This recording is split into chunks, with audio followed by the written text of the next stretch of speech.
السلام عليكم. من غرائب الصدف أنا التقيت بمولاي العربي أبو الغيث صدفة هنا، لأنه جا واحد النشاط في الرباط راه غادي نذاكر لينا عليه، وجاب لي واحد الملف ديال سي إبراهيم الرقيبي. أنا مواطن اللي كان غادي يدفعوا في إقليم خنيفرة، ولكن ما سهلش الله، راه غادي يعاود هو راه خدام دابا في بنينة. تفضل مولاي العربي.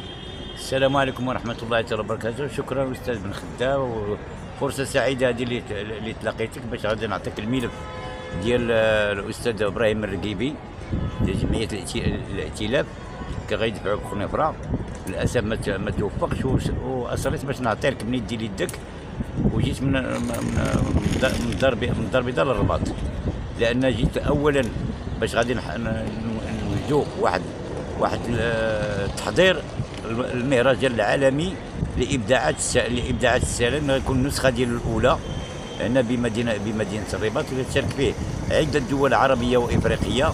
وكيشرف المملكة المغربية أنها قائدة إفريقيا أنها تنظم هذا المهرجان هذا، وجينا باش نشاركوا فيه بصفتي كمنسق دولي لإدارة المهرجان.